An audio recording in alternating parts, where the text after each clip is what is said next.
Number 17 is C1, a timely entrance. Now this is a great start to the old clockworks. What you're doing here is you're in the outskirts of the old clockworks, but using some clock puzzles, you're able to get inside.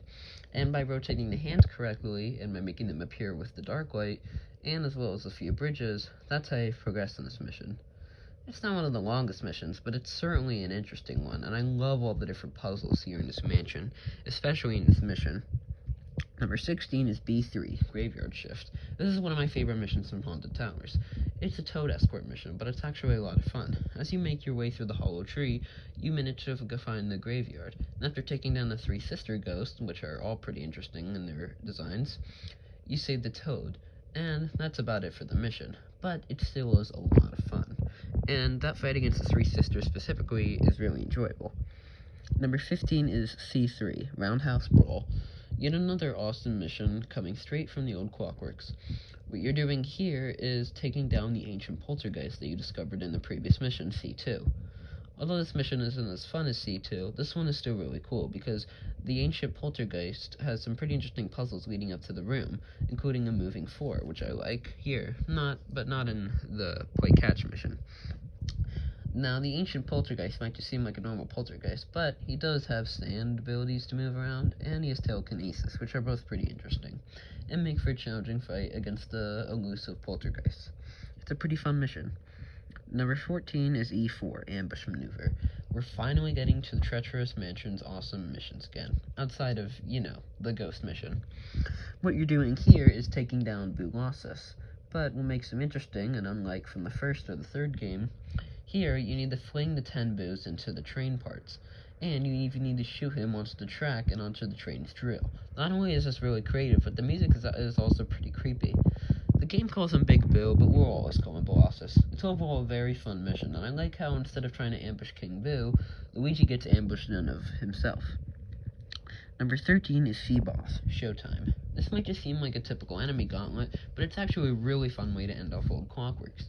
You gotta get the Possessor by defeating all these different enemies, and they're actually very unique about the different enemies you face off against. It's overall a very fun mission, and it makes for a great finale for the old clockworks, and I like how you're facing off in this top-down perspective, and avoiding the clock hands.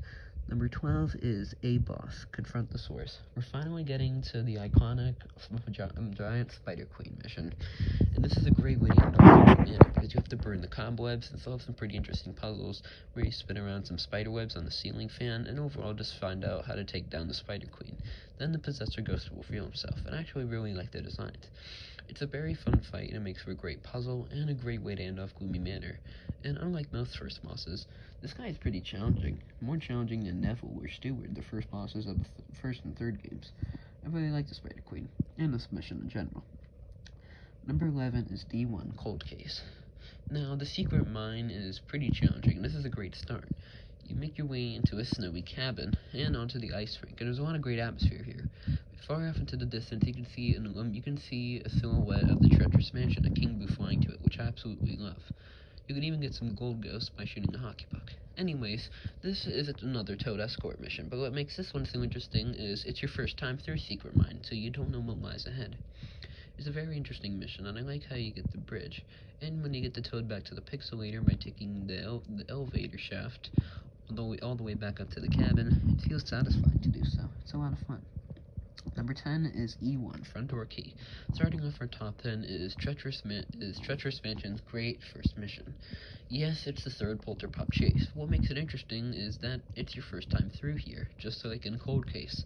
And you go through the catacombs, you go through what seems to be some Frankenstein lab, and it overall has some pretty cool puzzles, and I like tracking down the Polterpop. And at one point when the knights hit you with their axes, and you gotta defeat them. That's interesting. Number 9 is C2, Underground Expedition. Man, what a fantastic mission. You're making your way through the underground ruins of old clockworks. There are a bunch of clock puzzles to take down, but the real highlight here is just the atmosphere. You go across these huge chasms, and eventually there are these mummies, who, are just greenies, but can be pretty threatening. When I first played this mission, I was very low in HP, but I somehow survived, because you didn't have to fight the ancient poltergeist until Roundhouse Brawl. It's overall a very fun mission. It's easy to see why so many people love it. There's even a cool slide you can go on. Number 8 is D2, hit rock bottom. Here's another mission that just so happens to involve a side. Here, there's so much atmosphere, and it's really creepy in this mission because you get deeper and deeper in the secret mine, farther than you ever went in the old Clockworks. And you go so deep into the secret mine, you often forget that the level is, there was snow on top and there was a cabin. Once you make your way to the bottom, there are these powerful ghosts that you encounter, and you encounter very often here, and same goes in Treacherous Mansion. They're very challenging to face off against compared to the normal ghosts, but that's what makes them fun. This mission also has a lot of fun puzzles, and like I said, that atmosphere makes it really fun. Number 7 is D3, Across the Chasm. The very next mission has you exploring this huge chasm. And in order to get there, you need to take down some of these strong ghosts, including a strong greenie, slammer, and gobber. They're all pretty fun to take down, and once you do so, you get to shoot hot coals out of this gondola to make your way forward, by hanging onto this weird pole thingy. It's pretty interesting. Once you cross the chasm, you make your way to the final surveillance cabin, and this is where the boss fight will take place. It's a very fun mission, and it's a great way to semi-wrap up Secret Mine. Number 6 is D-Boss, Chili Ride. Now, this boss is either you love it or you hate it, but for me, I love it. Basically, you start off just where the previous mission left, in the surveillance cabin of the secret mine. And what you're doing here is you hop on top of this bomb sled once the cabin actually breaks open into this huge icy chasm. And what you're doing here is you're facing off against this huge ice monster, and you're shooting these bombs at him. However, if you mess up the shots and you don't hit the shards, you can overheat, and of course, you get a game over. And that's actually how I got 2 game overs. Once you shoot a bomb into the mouth, you can finally take down the Possessor Ghost after he goes through some portals, and repeat that 2 times. It's a very fun mission, and I really like how risk-taking it is, and they could have easily made this not fun and just annoying, but I love this mission, and it's super challenging, and a great way to finish off Secret Mine. Number 5 is E2, Double Trouble. Now we're really getting into the meat of Treacherous Mansion. You have to save these 2 toads, and there are a bunch of different exhibits. One that's like a jungle with the crazy Kalimba Tiki from DKC Returns. One that's an ice age, one that's planes, trains. It's so interesting. And a toad escort mission is actually pretty fun here. And once you make your way to the courtyard, you can finally send the toads back into the pixelator. This is a really fun mission, but even then, the next mission is even better. Number 4 is E3, A Train to Catch. You get to explore even more of these super cool rooms, such as a planetarium, where you get to go on the rings of Saturn as you face off against a strong poltergeist. And these strong ghosts were challenging to begin with, but a poltergeist is going to be even harder. It's such a fun mission, and you even bring back the blimp fruit, which were pretty cool in the Haunted Towers. It's such a fun mission, and I was absolutely blown away by how interesting the puzzles here were. I really liked them, especially the huge ancient ruins room with that huge face. And I also like how you discover the train at the end and figure out Mario's been captured. Number 3 is E-Boss, Stop the Nightmare. What a fantastic boss mission. You face it off against the tough Possessor, the final Possessor, and he's definitely a challenge. He zooms all around, and he creates a bunch of knights, which you need to slip up on the carpets, like you learned in E1. And what you're doing here is, eventually, after taking down enough of these knights, a huge knight comes in, and he's colossal, and you gotta make him stomp his gigantic feet, slip up both of them, and get the Darkmoon piece. And however, the Darkmoon piece comes back, but Luigi doesn't, which is pretty interesting. Number 2 is E5, Paranormal Chaos. This is, without a doubt, the most challenging mission in the game. It might just seem like a typical Ghost Rush, but what makes it so interesting is this mission is not messing around.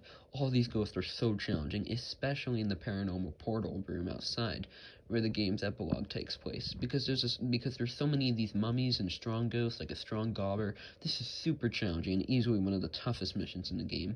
The song is fantastic. The purple flashes of lightning, and the fact that the entire dimension can be destroyed. Just what a fantastic mission. And this is what I think of when I think of Treacherous Mansion. But number 1 just has to be F1, King Boo's Illusion. The final mission in the game and the fight against King Boo. He pops up a few times in Treacherous Mansion, and he's really threatening when he does. And he's so interesting here, because there are these spike balls that he'll make appear, and you want them to fall on him. And he takes Luigi into this paranormal dimension that he's already in, and he can't escape from, even when getting the final Darkmoon piece. You'll even chase Luigi through the hallways, and there will be a bunch of knights and drawers to avoid, and you can see the dimension in the background. The music is really threatening. King Boo is not messing around here at all. But after you defeat him, and you get to save Mario, and all the ghosts of Evershade Valley are restored once the Darkmoon is, the game finally finishes. And of course, this final mission is the best. So what do you think of Luigi's Mansion Darkmoon? I thought it was a fantastic game, and it was full of surprises. I absolutely loved the music, all these different mansions, and overall the game had a very satisfying and sweet ending. And it was a lot of fun, and the bosses were really cool too. Thank you for watching, and I'll see you next time.